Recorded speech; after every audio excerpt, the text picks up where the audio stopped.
I believe a dark tidal wave is on the horizon. It's a wave of hostility and persecution that is about to crash onto the church. We have been conditioned not to expect persecution. It's because I know how dangerous, how difficult persecution can be that I have such a sense of urgency for the United States. I'm focusing on preparation of the heart to be faithful till the end.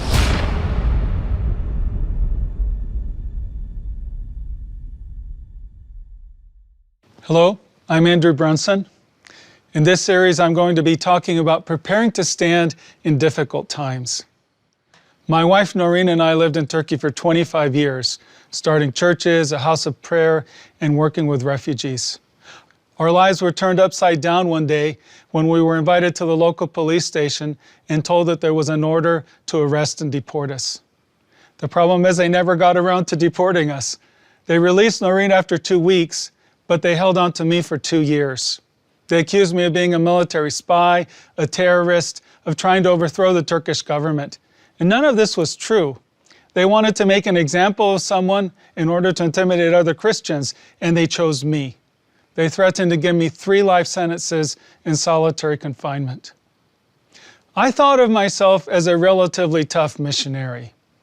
We had faced threats before, I had been shot at once, but I was not prepared for what I experienced in prison. It was much more difficult than I imagined it would be, and I almost didn't make it through. Persecution almost knocked me out.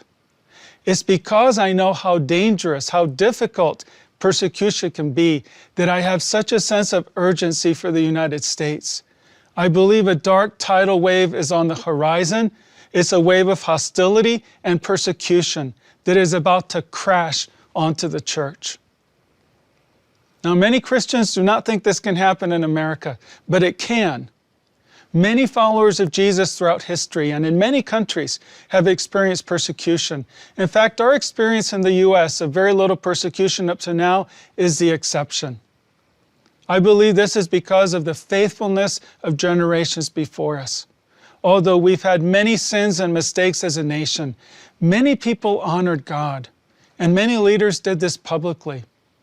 But I think everyone can see that our society has changed significantly in the last generation or two. What I call the commanding heights of our culture. The corporate world, big tech, arts, media, entertainment, professional sports, schools and universities, government bureaucracy. They're mostly populated by people who do not honor God, and in fact, many openly defy Him.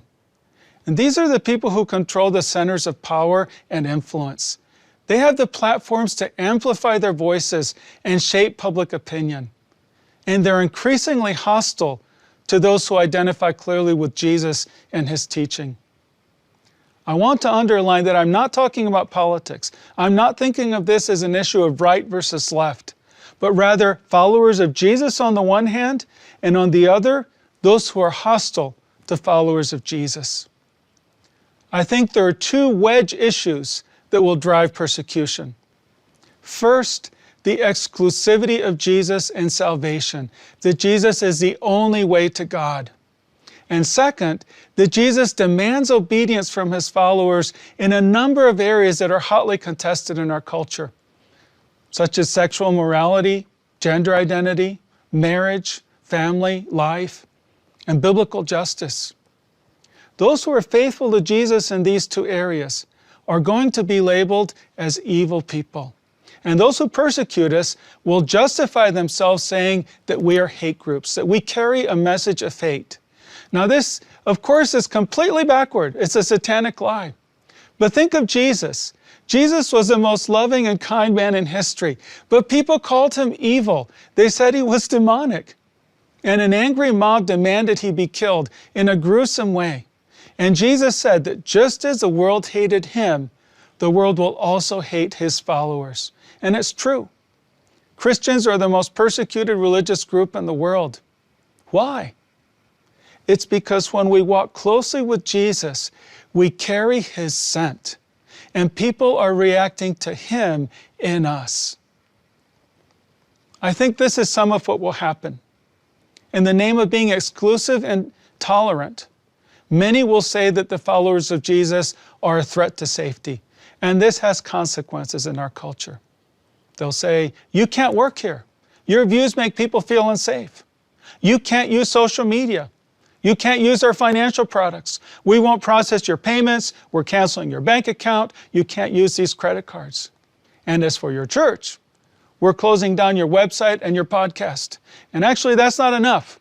We're stripping you of your tax-exempt status because you have a message of hate. These are some of the possible pressure points. You can be silenced, marginalized, shamed, canceled, deplatformed. So there's social and financial pressure. And there are steps beyond this. I don't know how far it will go. But even if it's just being despised and hated and slandered, that can be difficult enough. Several of the examples I gave have already been applied to a few individuals and ministries. For now, we still have robust legal protections for freedom of religion.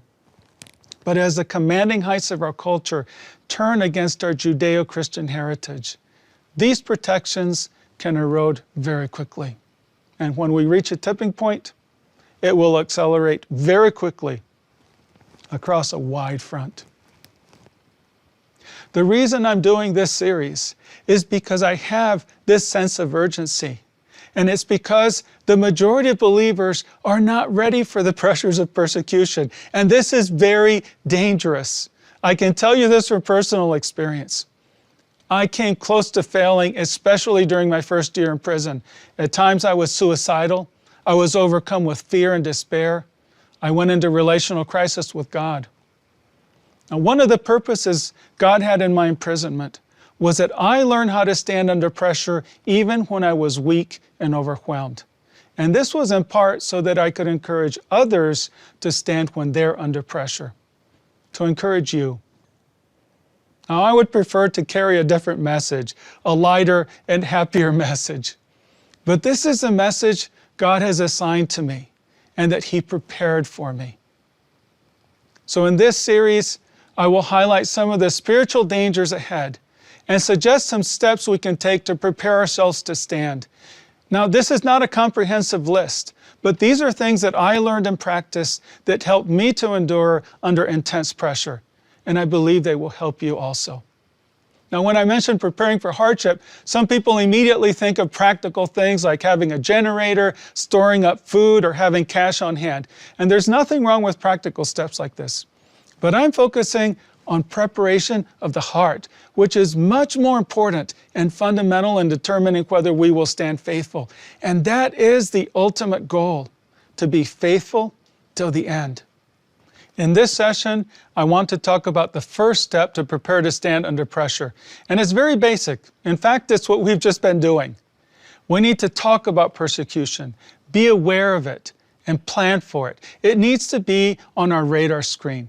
And I say this especially for pastors, for leaders, for influencers, for parents and grandparents, because you have people under your care. If we don't talk about it, then when that dark wave hits, it is going to shock many people, and that places them in danger of being knocked out.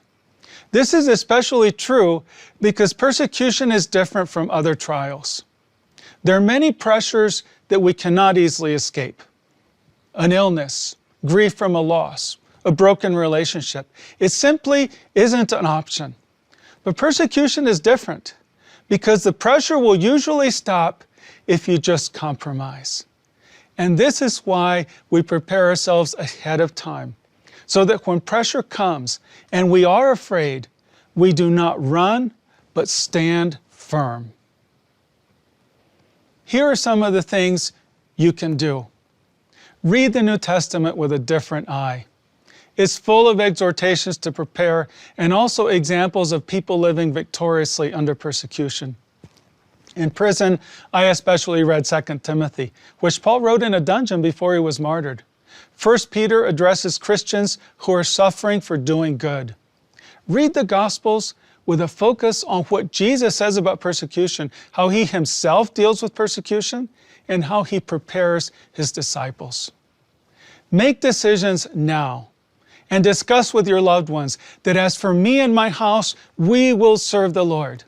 even if it becomes costly. Also, begin to pray now that you and your loved ones have enough faith and strength to stand. This is what Jesus urged his disciples to do. He said, "Watch and pray so that you will not fall into temptation. The spirit is willing, but the flesh is weak." And Peter says to believers facing persecution, "Be sober-minded, be watchful. Your adversary, the devil, prowls around like a roaring lion, seeking someone to devour." Also, learn from the persecuted, those who've gone before and endured faithfully. We have been conditioned not to expect persecution in this country, so we need to change our mindset. This is not a time for ministry as usual in the church. Many churches are looking at how to expand, but very few are getting ready for the wave that is about to hit. Some of my friends are expecting a revival, and I hope it comes. I hope there's another great awakening. But before we see revival fire, I think we will go through a refining fire. So we need to prioritize preparing ourselves right now. Early in my detention, my mother was allowed to visit me, and she said to me, "Andrew, there's a long line of people who have suffered for Jesus Christ. It's a very long line stretching back 2,000 years. My son, it is now your turn to stand in that line." This was a difficult thing to hear, but it was the right perspective. Accept that you may have to stand in that line. The hard truth is that God allows his children to suffer persecution, and it can be more difficult than we think. I had an idealistic view of how I would handle intense persecution like imprisonment, and looking back, I think it would have helped me to know how difficult it can be so that I could adjust my mindset and expectations. I hear some people saying confidently now, "Persecution will be good for us." They say it almost with a sense of bravado. "It will build a church. Bring it on." We need to be careful not to be overconfident.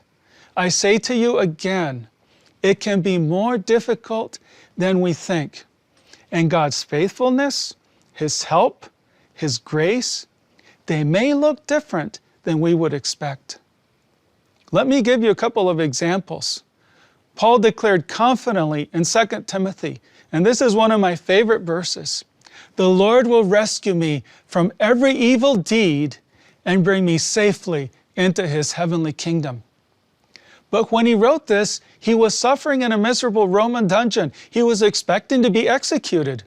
So safety and being rescued may look a bit different than we imagined.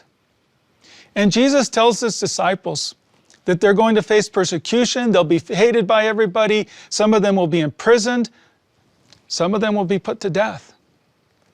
And then after giving them this long list of terrible things that can happen to them, he says, "Yet not even a hair of your head will perish."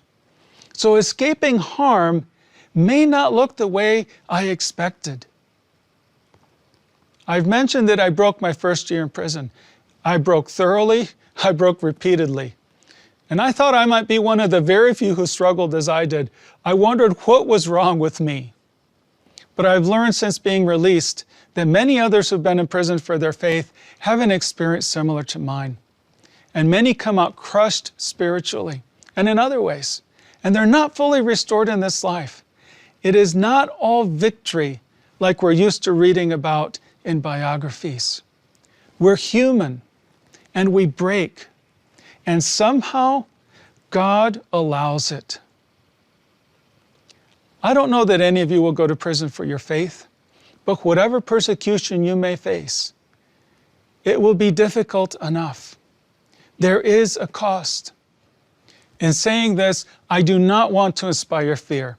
That is not what Jesus did, what he warned about persecution. Rather, I encourage us to be sober-minded and to strengthen our hearts so that we're prepared, so that we have a right perspective and can remain faithful. This can be a heavy subject, and especially because it can be a discouraging subject, we need to keep before us the truth of the supremacy of Jesus, the image of Jesus as the lion. He will not be defeated. So yes, there is a dark tidal wave that is about to crash onto the church, and it's full of the anger of Satan. We need to take this seriously because he wants to destroy the church, and Jesus warns that many will be tempted to turn away in the midst of difficulties. Not everyone is going to remain faithful. But God is not going to allow Satan to destroy the church. In fact, he's going to use this dark wave in a redemptive way. God will be very involved, and the result will be good. He is going to use the coming pressures as a refining fire to purify his church. God wants to seize the hearts of his church, to recapture the hearts of his people. C.S. Lewis, in his book series about Narnia, tells the story of a horse and his boy who want to go to Narnia. But to get there, they have to undertake a perilous journey that's filled with hardship and danger. And one of the key points in the book is when the boy and horse have to go through a very dangerous mountain area at night. It's dark, they can't see anything, and there are sheer cliffs. But the great lion Aslan takes them through to the other side. Now, God underlined this picture for me during my imprisonment. A year before I was arrested, someone had referred to this story when praying over us, that I had a perilous journey ahead of me, but that I would press through, that I would keep going because God would be with me. And we wrote it down. And right before we were arrested, Noreen just happened to grab this prayer among some other random pages as she left our home in a flurry on her way to a prayer retreat. In God's timing, this is what she was praying through right before my perilous journey began. I thought of it often in prison. There was hardship. There was real danger. And at times I came close to defeat. What God wanted to highlight for me was the lion. That the lion was there and would take me through to the other side. My brothers and sisters, we are on a perilous journey. There will be hardship and danger. But the lion is with us. At some point, it will end, and it will end in victory for the lion and for those who are on his side. He will not be defeated. Keep that picture of the Lion of Judah before you, especially during the next session when I will talk about perhaps the most obvious spiritual danger of fear and how I learned to deal with it.